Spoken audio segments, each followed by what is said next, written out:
Ministerio de Enseñanza, muy buenos días.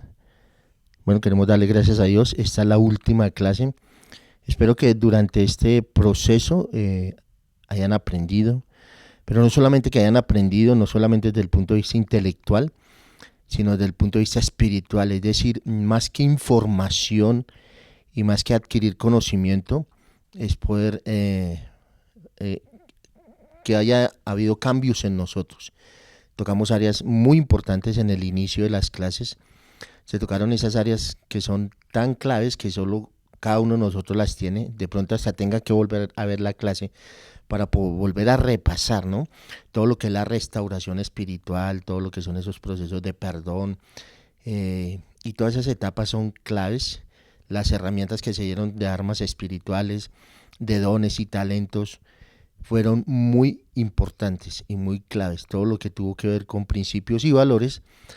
Y ya nosotros terminando, que la clase anterior que la vimos acerca de la libertad del cristiano, y hoy ya tenemos la última clase, que es radicales en Cristo. ¿Qué tan radicales somos en el Señor, ¿no? Hoy en día vemos el tema del radicalismo, por ejemplo, el radicalismo islámico, ¿no?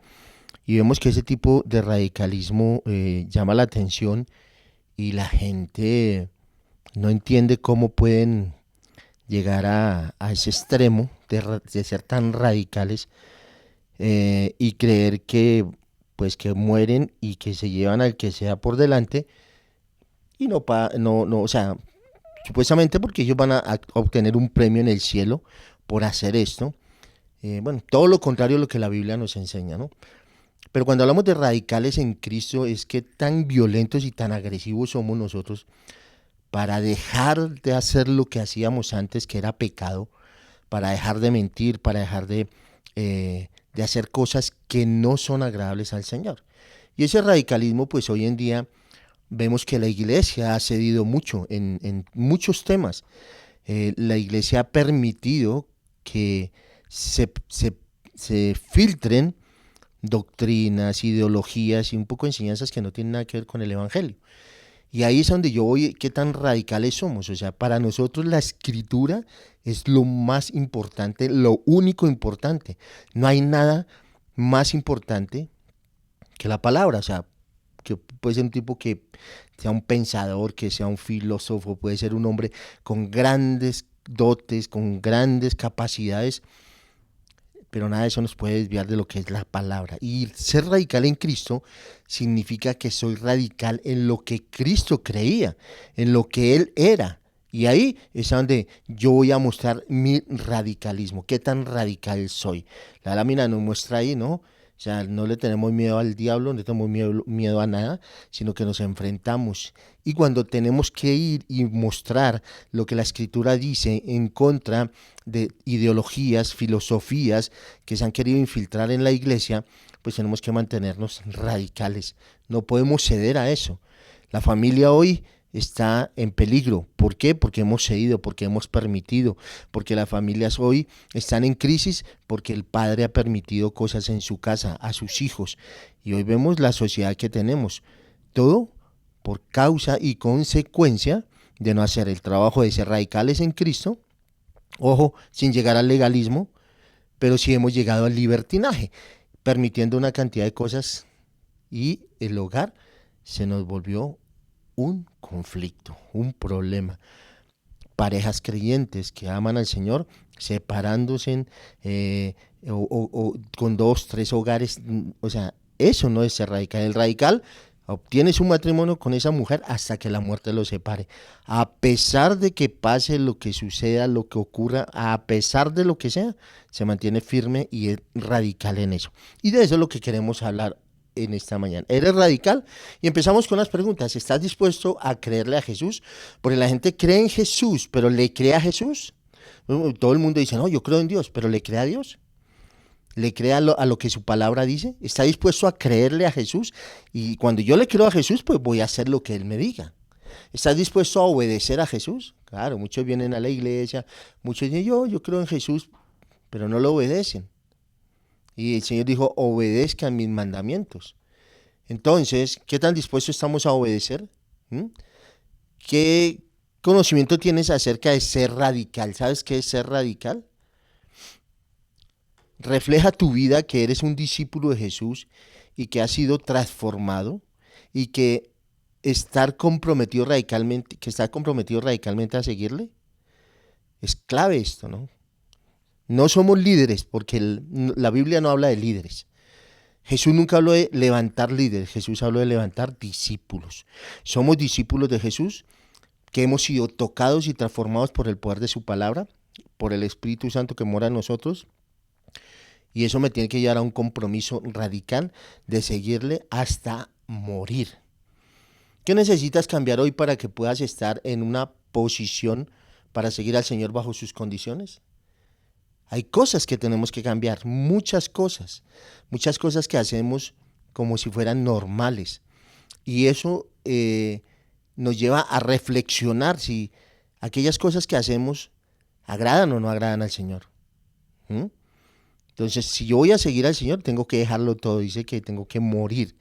A ese punto vamos, a morir a lo que a mí me parece que está bien, a lo que a mí me gusta, a lo que yo determine que es correcto. Y tenemos que entender que no, que hay que entrar no en el relativismo bíblico religioso, no, sino que tenemos que entrar en los absolutos de Dios. Y eso nos va a ayudar. Entonces tenemos que reflexionar que tengo que cambiar. Ahora es el mejor momento para comprometerte como seguidor. Ya ha pasado un proceso, no sé cuántos años lleva en el Evangelio, tal vez ya muchos años, pero ya es hora de ser radical. Es mejor comprometerse y este es el momento de hacerlo, de comprometerse con el Señor. Tu compromiso hace falta ahora mismo. Es ahora que tienes que comprometerse con el Señor, no otro momento. ¿Mm? Así que vamos a ver qué significa la palabra radical. La palabra radical viene del latín radix, dice ahí, viene del latín radix. ¿Qué significa raíz o base? Y se refiere a un punto de vista profundo, sustancial, una posición que busca ir al fondo o a la raíz de una creencia o ideología. Para ser radical se necesitan convicciones fuertes y bien arraigadas, como las de las palmeras que resisten las tormentas gracias a las profundidades de sus raíces.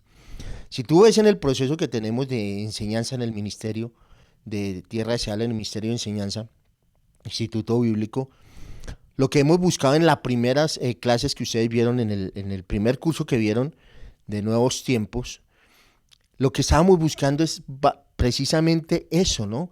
Poner las raíces, o sea, que ustedes estén arraigados en el fundamento, porque el fundamento es Cristo. En la medida en que yo estoy fuerte en Él, que yo he puesto mi vida en la roca, que es Cristo, ¿no? Esa es la posición que yo tengo que tener. Y tengo que creer en lo que Él dice y en lo que su palabra me enseña. Y dice que necesitamos convicciones fuertes y bien arraigadas. Es decir, a mí nadie me mueve de mis convicciones y de lo que yo creo y de lo que la palabra me dice acerca de cualquier tema. O sea, nadie puede venir a venderme el evangelio de la prosperidad, nadie puede venir y venderme que es que las maldiciones generacionales, nadie puede venir y venderme que lo que tú digas con tu boca eso se hace. ¿Por qué? Porque tengo convicciones fuertes y bien arraigadas en lo que la palabra dice. Porque he entendido el amor de Dios, porque he entendido la soberanía de Dios, que Dios es soberano y Dios hace como Él determine, cuando Él determine y cuando Él quiera. Y tú y yo tenemos que entenderlo de la misma manera. Entonces, ¿qué convicciones fuertes tienes? ¿Tienes convicciones fuertes y bien arraigadas? ¿O de pronto te cogen en la calle, ¿verdad? Un testigo de Jehová, te coge pim, te cachetea 4 o 5 versículos y chao. A los 8 días ya está yendo al salón del reino. ¿Por qué? Porque no tienes convicciones fuertes. Porque no tienes el conocimiento, porque no estás bien arraigado. Lo que buscamos es que el fundamento, que es Cristo, estemos fundamentados sobre Él, que Él es la roca. Y de esa manera vamos a ser radicales, vamos a hacer esa raíz, esa base que es importante, que debemos tener. Entonces, en el contexto de la fe, ser radical es un llamado a abandonar lo que nos ata al mundo. O sea, estamos en un mundo, vivimos en un mundo, no podemos salirnos de este mundo, no podemos vivir en otro mundo diferente al que tenemos. Ese es un mundo caído, donde hay corrupción, donde hay violencia, donde hay tantas cosas en las que nosotros mismos nos vemos afectados. Pero hemos sido llamados a hacer la diferencia, a ser sal y luz, como lo dice Mateo 5. En el Sermón del Monte lo dijo el Señor. Entonces, tengo que abandonar lo que me ataba al mundo. Cuando llegué a la iglesia, tenía una cantidad de cosas que aprendí del mundo. Ahora tengo que salir de eso, renunciar a todo eso, a la complacencia propia, a mi orgullo, a mis deseos, a mis anhelos. Tengo que hacerlo. Entonces, cuando Cristo llama a una persona y le pide que venga y muera, y muchos no lo hemos entendido, te tienes que morir ¿a qué? Al mundo, a los deseos, a las pasiones desordenadas. Ya tú como creyente hombre no puedes tener dos mujeres, solo tienes que tener una mujer. No puedes desear a la mujer del prójimo. Y vienen cosas que yo las tengo que tener muy claras y muy cimentadas en mi vida. Entonces, ¿a qué me manda el Señor? A que muera, al orgullo, a la autosuficiencia. ¿A qué me manda el Señor? A que muera, a que yo no sea parte de la corrupción de este mundo. Porque yo soy sal. Y la sal va contra la corrupción. Así que el costo que Dios demanda de nosotros es muy alto. Pero la recompensa es invaluable. La salvación eterna.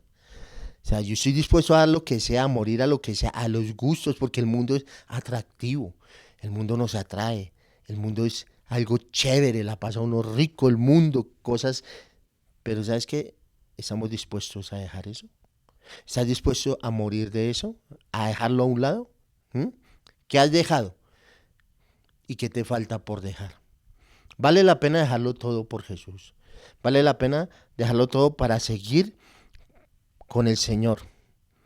La palabra de Jesús dice en Lucas 9:23, si alguno quiere venir en pos de mí, niéguese a sí mismo, tome su cruz cada día y sígame. La pregunta es, ¿eso es ser radical? ¿Eres radical? O sea, ¿has ido al Señor? ¿Te has negado a ti mismo? ¿Has tomado la cruz cada día y sigues al Señor? Eso es a diario. Y eso no se trata de ser radical en la iglesia. Ser radical es ser radical en todo lugar donde estamos. O sea, la gente tiene que conocernos como, oiga, yo a esa persona no le puedo ofrecer trago porque él no me lo va a aceptar, porque es creyente, porque es cristiano, porque no se emborracha. Ya la gente lo tiene claro, yo lo tengo claro. En la reunión a donde yo esté, aunque esté en una reunión donde ofrecen lo que ofrezcan, yo me mantengo firme en mis convicciones. Y eso es lo que la gente ve y eso es lo que tenemos que mostrarle a la gente. Así que no podemos acomodarnos a un cristianismo que gira en torno a nuestro propio bienestar. Hoy nos estamos acomodando a un cristiano que gira en torno a eso, a nuestro propio bienestar, según nos convenga, siendo que el mensaje central del Evangelio es renunciar a nosotros mismos. No podemos estar en la iglesia y en el mundo. No podemos estar deleitándonos de cosas del mundo que no son conforme a lo que la Escritura dice. O sea, en eso tenemos que ser muy radicales. Y hay cosas que nosotros nos permitimos, gusticos, que tenemos que evaluar y mirar si están correctos o no están correctos. Entonces no podemos acomodarnos. No, yo sí, pero esto no. Esto sí, pero esto no. Ay, Señor, pero si tú me conoces, Señor, tú sabes que yo te amo, pero hago cosas que no le agradan y no le obedezco. No se puede. Entonces necesitamos un auténtico movimiento cristiano radical. O sea, un movimiento cristiano radical no es necesariamente el que sale a desgarrarse las vestiduras a la calle y a decir que ama a Jesús y no, sino que vive una vida ejemplar conforme a lo que el Señor nos manda. Ese es un movimiento cristiano radical, que no vende sus principios, que no vende sus valores, sino que se mantiene firme de acuerdo a lo que la palabra de Dios le ha enseñado. Entonces se necesitan personas que verdaderamente mueran a qué? Uno, a este mundo y sus deseos, a la desobediencia, a su orgullo y su reputación, a la fama y las riquezas que la farándula evangélica puede ofrecerle. Yo sé que lo que voy a decir a muchos no les va a gustar, pero voy a ser muy claro. Para mí, todo aquel que cobra por cantarle al Señor eso es corrupción. Sencillo. No, que es que él vive de eso, que él vive del Señor y depende del Señor. ¿Mm? Así que todo este tema de conciertos y todo eso no es más que farándula evangélica. Sencillo. Y todos estos faranduleros venden ideas que a veces ni siquiera van conforme a la escritura. Déjeme decirle, muchas canciones que oímos de grandes grupos y de muy reconocidos grupos ni siquiera hablan del Señor. Algunas son oraciones que ellos han hecho. ¿Está mal? No estoy diciendo que está mal, pero le estoy diciendo es que ni siquiera cantan lo que la Biblia dice, sino lo que ellos piensan y creen que está bien. Farándula evangélica. Y hoy la gente se quiere medir por likes y ya todos se han vuelto TikTokers y todos quieren estar ahí y todos quieren que les den un reconocimiento. Ahora la pregunta mía es, ¿eso está conforme a lo que el Señor dice? Ahí tenemos que evaluar eso, ¿no? Entonces, o uno habla de un personaje, no, no diga eso, no juzgue, no, tranquilo, le toqué el ídolo, tranquilo. Hay mucha gente que está hablando de parte del Señor que está diciendo cosas que no son conforme a la Escritura. Y nosotros tenemos el poder que Dios nos ha dado de juzgar lo que esa persona enseña. Así de sencillo. Y si no es bíblico, no es bíblico. Y así lo vamos a decir y nos vamos a mantener firmes y radicales en eso. Tenemos que estar dispuestos a morir a los más placenteros e íntimo pecado. Hay cositas allá que entre tú y el Señor están ahí, pero que sabemos que están mal. Y hay cosas que nos llevan a creer que Dios no ve lo que nosotros hacemos en lo íntimo y Dios lo ve absolutamente todo. Y tenemos que morir a los vicios y a las ataduras. Ahora, claro, que vienes a Cristo, Cristo te hace completamente libre. Pero hay gente que Dios los ha hecho libre, pero siguen con cositas ahí que ellos mismos han decidido seguir manteniendo, diciendo que pues que es una maldición y cosas de estas. Eso no es verdad. La cómoda y somnolienta tibieza espiritual. Hay que salir de la tibieza, hermano. Hay que salir del domingo a domingo. Hay que ir más allá, hay que escudriñar, hay que estudiar, hay que hacer un tiempo de estudio y de devoción al Señor. Hay que orar y hay que tener tiempos con el Señor. Muchos solamente lo hacen el domingo porque no tienen más tiempo. Pero eso es tibieza espiritual, estás muy mal. Y por eso es que vienen las circunstancias difíciles, los problemas, y no los entienden. Y como no los entienden, entonces terminan yéndose y entonces le culpan a la iglesia. Y dicen, no, es que en esa iglesia, y se van para otra iglesia y allá van a tener el mismo inconveniente de otro y así se la pasan de iglesia en iglesia y finalmente no se dan cuenta que el problema no es la iglesia, sino que el problema son ellos mismos. Entonces, ¿qué es lo que necesitamos hacer? ¿Qué es lo que necesitamos hacer? Creer en las escrituras, solamente las escrituras. Lo que necesitamos es volver a la raíz de lo que está escrito, a lo profundo de nuestra fe. Sencillo. Cuando estoy hablando de volver a la raíz, no estoy hablando de las raíces hebreas, que eso es otra cosa, que tampoco es conforme a la escritura.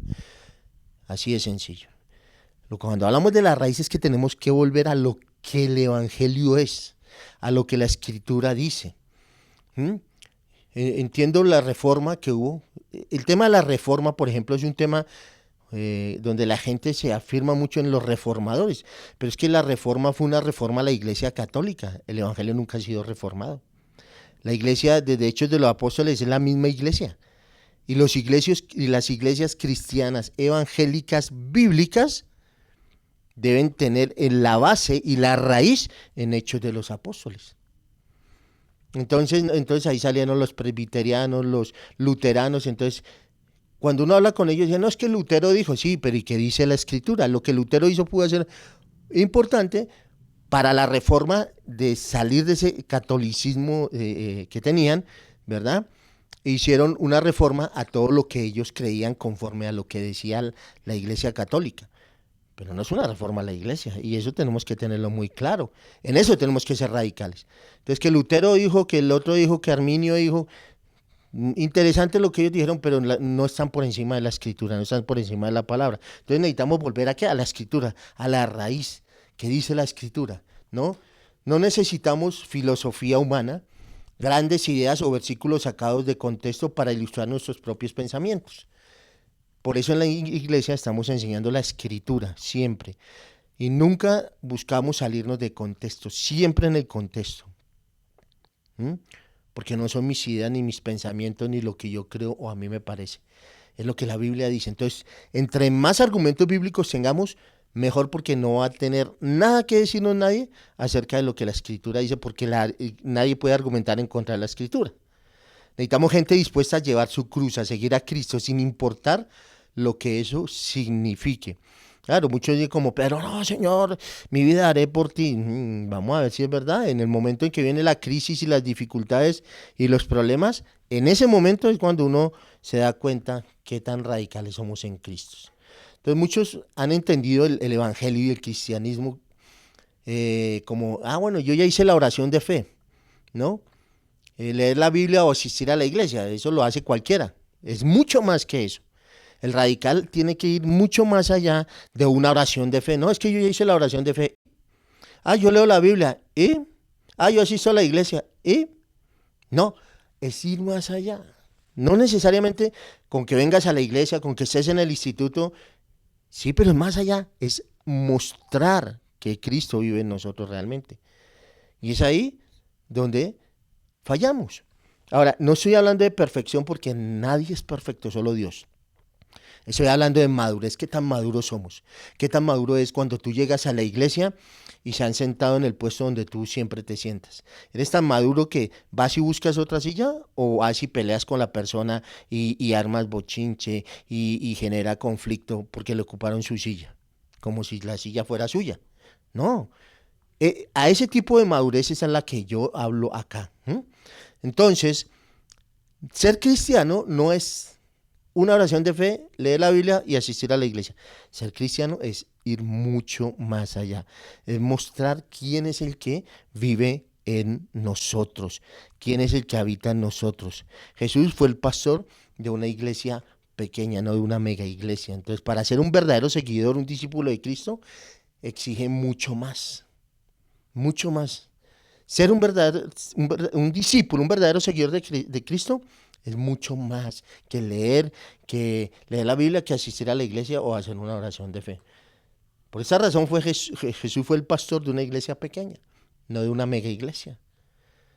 Entonces, no tengo nada contra las mega iglesias, siempre y cuando estén haciendo la labor conforme a lo que la Escritura dice. Desafortunadamente, muchas no están haciendo eso. Muchas no están haciendo eso.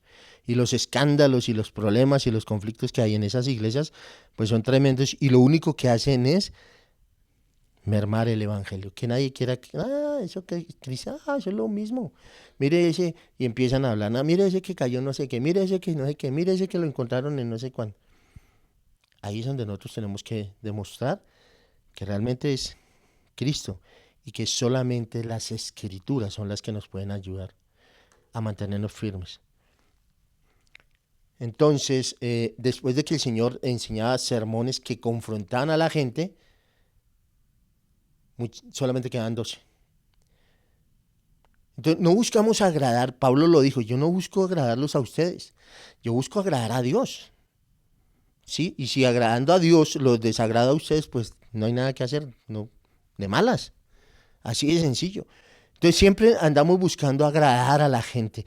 Voy a dar un sermón, pero que no diga pecado, di error, no digas esto, di esto. No, no, no, no. Tengo que decir las cosas como... Entonces, cuando yo tengo la oportunidad de enseñar y puedo dar un sermón que confronte, pues muchos no les va a gustar. Pero pues ese no es mi problema.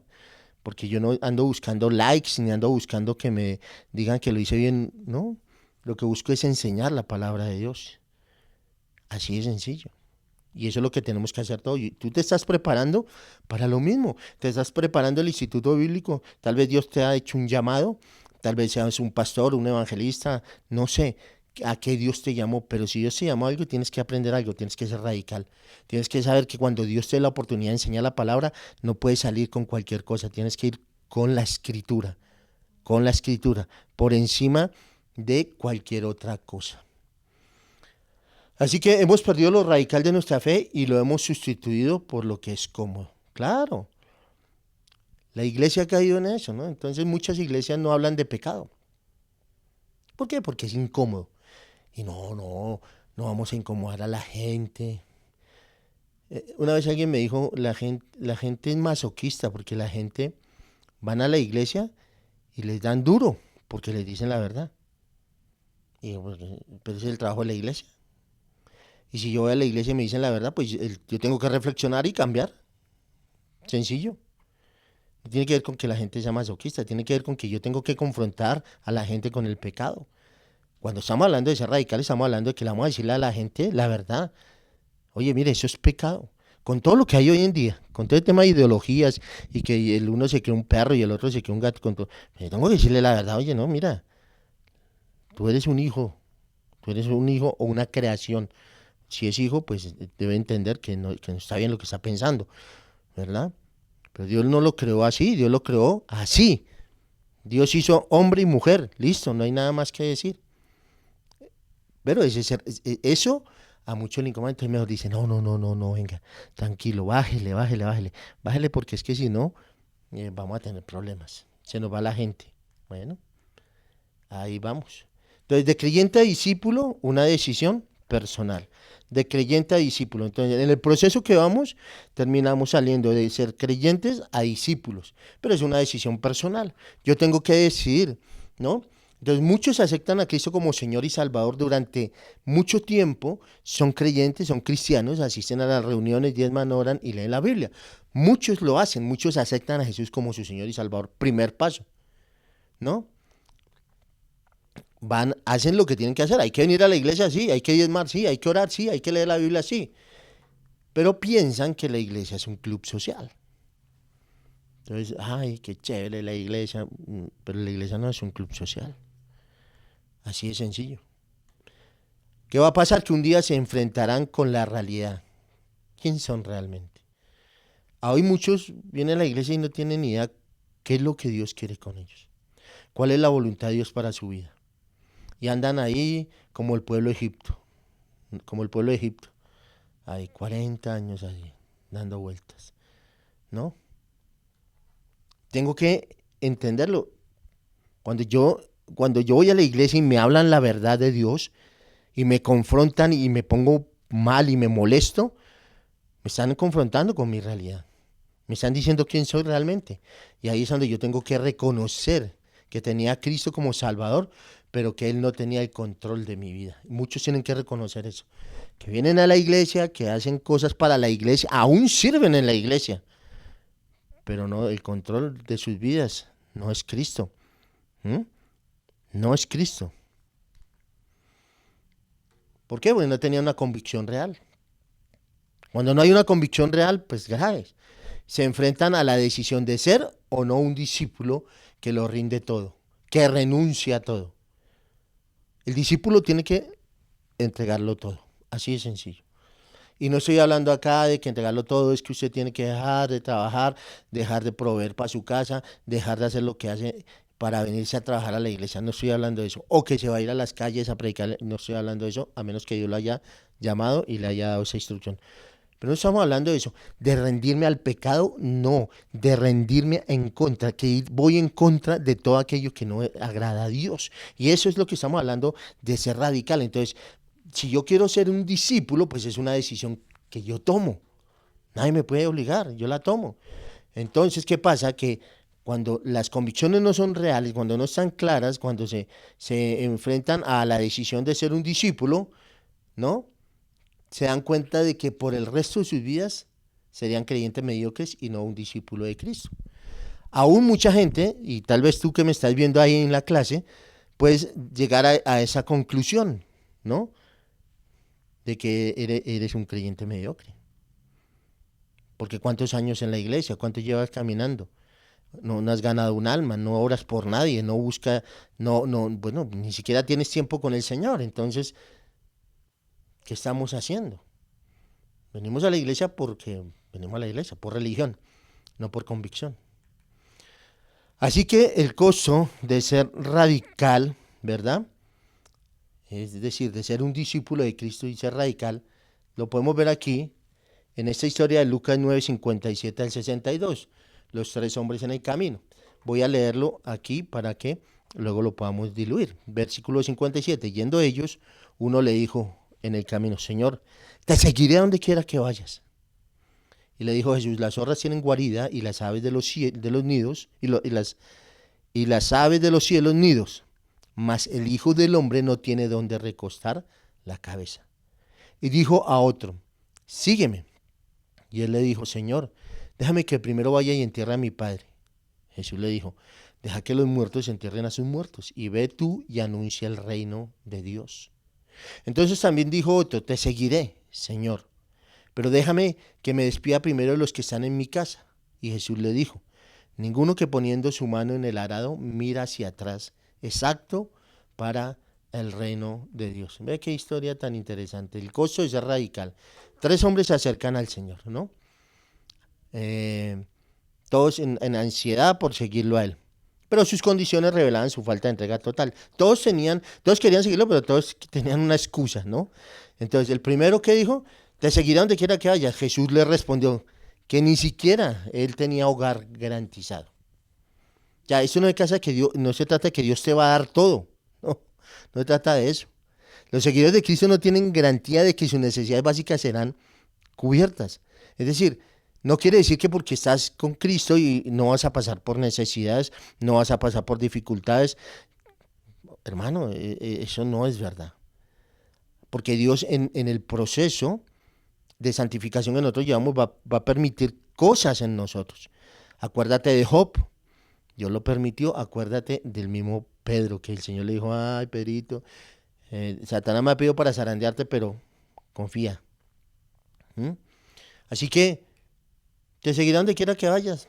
No, ni siquiera tengo yo donde recostar la cabeza. El segundo le dijo que quería primero enterrar a su padre. O sea, la idea de él era, ok, yo te voy a servir, Señor, pero lo que pasa es que mi papá, pues no se ha muerto, ¿no? No se ha muerto. Mire lo que Jesús le responde. Deja que los muertos entierren a sus muertos y tú ve y anuncia el reino de Dios. El mensaje era claro, hay cosas más importantes y urgentes que las obligaciones terrenales. Entonces, ¿cuál era la idea de este? Pues la idea de este era que hasta que muriera el papá iba a ser un seguidor del Señor. Pero el papá no había muerto, o sea, había que esperar hasta que el papá se muriera y que si iba a vivir 100 años, entonces no hay tiempo, es ya. El tercero dijo, quería despedirse de su familia. El tercero dijo, no, pero yo me despido de mi mamá, de mis hermanos, de mi... Y Jesús le dijo, ninguno que poniendo la mano en el arado mira hacia atrás es apto para el reino de Dios. Es decir, que nosotros tenemos que dejar el pasado y echar hacia adelante y no retroceder ni mirar ahí. Porque así le pasó a alguien por allá en el Antiguo Testamento, ¿cierto? ¿Y qué pasó? Quedó como una estatua de sal. Una relación con Cristo requiere una devoción total, superior y exclusiva. Así de sencillo. No hay nadie por encima del Señor. Nadie, absolutamente nadie. Entonces, las condiciones radicales, entonces, versículo 27, grandes multitudes iban con él y volviéndose le dijo, si alguno viene a mí y no aborrece a su padre y su madre y su mujer e hijos y hermanos y hermanas, y aún también su propia vida, no puede ser mi discípulo. Y el que no lleva su cruz y viene en pos de mí, no puede, ¿qué? Ser mi discípulo. Entonces, las condiciones de ser radicales. La multitud siempre va a estar ahí. Pero el Señor les dice, si alguno viene a mí y no aborrece, ahora, aborrecer, la palabra de aborrecer no implica ni significa que aborrezca a sus papás, que ya los deja a un lado, que ya no los tiene en cuenta. En el original, aborrecer es amar más que. De hecho, hay otras versiones que lo tienen un poco más claro. Entonces, el que pone a su mamá, a su papá, por encima del Señor, el que ama más que a Dios, ¿no? Ese no es digno de ser mi discípulo, no puede ser mi discípulo. Y el que no lleva su cruz y viene en pos de mí, no puede ser mi discípulo. Y para ser discípulo, yo tengo que amar a Dios sobre todas las cosas. Es el primer mandamiento, amarás al Señor tu Dios sobre todas las cosas. Entonces, las condiciones de ser radicales Jesús establece condiciones que van más allá de una simple oración de fe, de renunciar a todo lo que se tiene, cargar una cruz y sacrificar el amor a la familia por encima del amor a Él. Lucas 14, 25, 27, 33. Así pues, que cualquiera de vosotros que no renuncia a todo lo que posee, no puede ser mi discípulo. Entonces tenemos que renunciar a todo. Entonces, más que una oración, más que es renunciar a todo. Y vuelvo a lo mismo, no es que Dios nos está pidiendo que dejemos nuestro trabajo, no. En el trabajo tú tienes que ser radical y mostrar a Cristo. En la universidad tienes que ser radical y mostrar a Cristo. Cargar una cruz y sacrificar el amor a la familia por encima del amor de Él. El joven rico es otro ejemplo, Marcos 10, 17 al 22. Al salir él para seguir su camino, vino uno corriendo hincando la rodilla delante de él, le preguntó: Maestro bueno, ¿qué haré para heredar la vida eterna? Jesús le dijo: ¿por qué me llamas bueno? Ninguno hay bueno, sino solo uno, Dios. Los mandamientos, ¿sabes? No adulteres, no mates, no hurtes, no digas falso testimonio, no defraudes, honra a tu padre y a tu madre. Él entonces respondió y le dijo: Maestro, todos los he guardado desde mi juventud. Entonces Jesús mirándole, le amó y le dijo: ¿le qué? Le amó. Imagínense la mirada que Dios le dio, la mirada que Jesús le hizo. Una cosa te falta. Anda, vende todo lo que tienes y dalo a los pobres, y tendrás tesoro en el cielo. Y ven, sígueme, tomando tu cruz. Pero el afligido por esas palabras se fue triste, porque tenía muchas posesiones. Entonces, cuando el joven rico pregunta qué debía hacer para heredar la vida eterna, Jesús no le pidió que repitiera una oración. Le dijo: repite conmigo después, repite después de mí. No. Sino le da una instrucción. Y él quería probar su corazón, porque era un hombre riquísimo. Y Dios quería probar su corazón. Y le dice: anda y vende todo lo que tienes y dalo a los pobres. Y ven y sígueme. Era un llamado a dejar la comodidad y la seguridad material. Era un llamado a no depender de la riqueza, sino depender de Él directamente. A eso lo estaba llamando el Señor, no a otra cosa. Entonces, el joven rico, hay algo interesante ahí en el joven rico, es que él se va y Jesús no salió corriendo detrás de él y dice: ay, ven, te ofendí, te molesté, ay, qué pena, ven, perdóname. No, el Señor lo dejó. Si no quieres, no quieres, sencillo.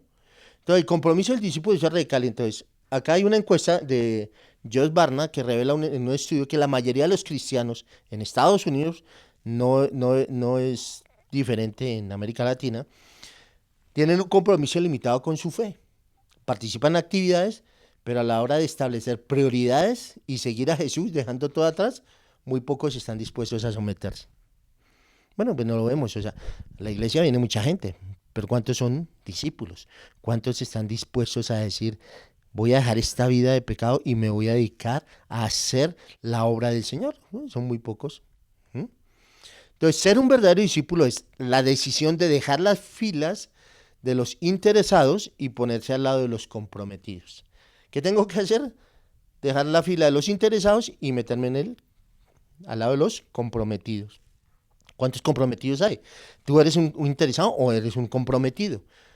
Es importante que lo evalúes y lo mires. A continuación se analizan 3 perfiles de seguidores que Jesús confrontó para que evaluaran su compromiso. Jesús enfrenta y confronta esto. El primero es el discípulo impulsivo, Lucas 9, 57, 58.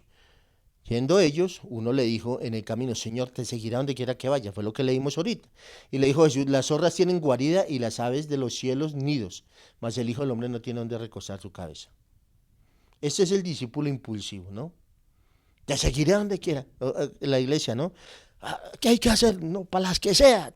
Hermano, necesitamos el domingo 6 de la... Uy, no, pero el domingo, sí, el domingo voy a la ciclovía. Y entonces... las zorras tienen guarida y las aves de los cielos tienen nidos, pero el Hijo del Hombre no tiene donde recostar la cabeza. ¿Mm? Un escriba, impresionado por la obra de Jesús, hace una declaración exaltada: Maestro, te seguiré a donde vayas. Ese no es un escriba: te seguiré a donde vayas, para las que sea, ¿sí? Para las que sea, hermano. ¿Mm? Su declaración fue un impulso desconsiderado. más motivado por la emoción del momento que por un compromiso genuino. Y es importante ahí que nosotros no juguemos con este tema emocional de la gente. Ojo con eso, mucho cuidado con eso. Porque jugamos con la emoción, entonces podemos tener un momento bien glorioso del Señor y en ese momento poder entrar a declarar, a decretar. Y no, no, no, no, no, no, no, no. Y mucha gente ha tomado decisiones por emociones. Eso pasaba cuando se hacían pactos. Que vamos a hacer un pacto, que cuántos dan 1 millón y mucha gente que ni ganaba el mínimo, en ese tiempo el mínimo era menos que 1 millón. ¿Cómo vas a dar 1 millón de dónde? Eso no lo dice la Biblia. Y jugaban con las emociones de la gente. ¿Mm? Entonces tenemos que tener cuidado con eso. Entonces la respuesta de Jesús, entonces vemos la declaración y vemos la respuesta de Jesús. El Señor lo confronta, lo enfrenta con la realidad de su vida nómada y de sacrificio. O sea, el Señor andaba por todo lado. ¿Mm? Jesús lo desafió a contar el costo de ser discípulo. Hermano, ¿cuánto cuesta ser un discípulo? Evalúese. No es suficiente desear servir al Señor. Se requiere un compromiso basado en el sacrificio personal. Y eso no es voy a servir hasta cuando me pensione. No, no, no, no, no. Es ya y hasta cuando el Señor determine que eres parte de Él en el cielo.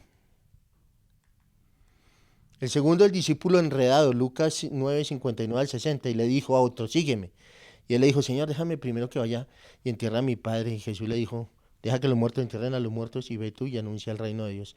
Jesús llama a un seguidor, pero este responde, Señor, déjame que primero vaya y entierre a mi padre. Habían prioridades en él, ¿no? La excusa. Históricamente esto no significaba que su padre había muerto ni que acababa de morir, ¿no? Sino que quería esperar a que su padre muriera, ¿m? Lo que podría tardar años. Ahora, recuerde que en ese tiempo ellos, cuando el papá moría, pues le dejaba una herencia. Entonces él quería asegurar eso, él quería, no, espérate que mi papá se muera, cuando mi papá muere y me deje toda la herencia y yo quede bien, ahí sí te sirvo. ¿M? Entonces, para cumplir con sus obligaciones familiares antes de seguir a Jesús. Hay mucha gente que uno le dice, oye, ¿por qué no colaboras en la iglesia? No, estoy esperando que me pensione. Cuando me pensione le sirvo al Señor y se pensionan y no hacen nada, excusas, ¿no? La respuesta de Jesús, ¿cuál fue? El Señor rechaza esas obligaciones autoimpuestas y le muestra que el llamado de Dios es prioritario. Si Dios se llama, es prioritario. Entonces, el conflicto de responsabilidades era solo una excusa para no obedecer. Y el Señor desea un compromiso total y sin pretextos. Y el tercero es el discípulo inconstante. Es que va y viene. Lucas 9, 61, 62. Entonces también dijo a otro, te seguiré, Señor, pero déjame que me despida primero los que están en mi casa. Y Jesús le dijo, ninguno que poniendo su mano en el arado mira hacia atrás es apto para el reino de Dios. Ahora, ese hombre estaba dispuesto a seguir a Jesús, pero con una condición. Te seguiré, Señor, pero déjame que me despida primero de los que están en mi casa. Era una petición, está bien, ¿no? O sea, bueno. Aunque parezca razonable, ese deseo de mirar atrás lo exponía a las tentaciones de su vida pasada y demostraba una falta de devoción total. A diferencia de Eliseo, en Primera Reyes 19, 19 al 21, cuya despedida fue el cierre definitivo, este hombre mostraba una actitud indecisa. Yo te quiero decir, sí, Señor, pero no sé, Señor, cuando me suban el salario, cuando mejore el puesto. Y así tenemos excusas y excusas y excusas y excusas, ¿no? El discípulo inconstante, entonces la respuesta de Jesús para el inconstante es, ninguno que poniendo su mano en el arado mira hacia atrás. Exacto para el reino de Dios. Entonces la sabiduría de Jesús es clara. Adelante. Debemos olvidar lo que queda atrás y fijar nuestra mirada en lo que está por delante. Porque ¿estaba bien despedirse de su familia? Sí, estaba bien, pero no era eso lo que estaba el Señor tratando de decirle. No era eso, lo que él creía. O sea, él decía sí, pero no. No, hay que hacerlo, seguir adelante con el Señor. Así que ahora es el mejor momento para comprometerte. Tu compromiso hace falta ahora y ahora mismo. Así que aquí cerramos esta clase, ¿no? Espero que haya quedado claro. Cualquier cosa, ya sabes, Ministerio de Enseñanza, allá está el stand, me buscan y podemos hablar. Conclusión, ¿qué tipo de seguidor eres? ¿Qué excusa tienes para seguir al Señor? Ahora que te estás preparando, ¿para qué te preparas? ¿Para qué vienes al instituto? Pregúntate eso, ¿por qué voy a la iglesia? ¿Por qué sirvo en la iglesia si eres un servidor? ¿Cuál es la motivación? ¿Qué es lo que te motiva? ¿No? ¿Qué tipo de discípulo eres? ¿Eres un comprometido? ¿Tienes un compromiso para seguir a Jesús? ¿Sabes que eso implica un sacrificio personal? Dejar atrás las excusas, no mirar atrás, no volver atrás. Refleja tu vida, la de uno que está dispuesto a ser un discípulo, que quiere comprometerse totalmente. ¿Qué necesitas cambiar hoy para estar en una posición de ser un discípulo de Jesús y seguir sus condiciones? Ahora es el mejor momento de comprometerte. Tu compromiso es ahora. Y acá quiero que usted evalúe esto y mires cuál es tu compromiso con el Señor. Y de acuerdo a eso tomes decisiones de seguir y de servirle al Señor. Acuérdate que no tiene que ver con estar metido en la iglesia 7 por 24, sino mostrar a Jesús en su corazón a donde quiera que estés, con un compromiso claro de ser un radical, de no vender principios, de no vender valores, de no venderse a ningún postor, no venderse por un plato de lentejas, sino mantenerse firme en sus convicciones y en lo que Dios dice en su palabra. Y con esto cerramos nuestro ciclo de clases en desarrollo cristiano. Así que fue una bendición poder compartir con ustedes estos dos últimos temas. Espero que haya sido claro y espero que también poder escucharlos y poder hablar con ustedes acerca de las inquietudes que tengan. Dios les bendiga, Dios les guarde.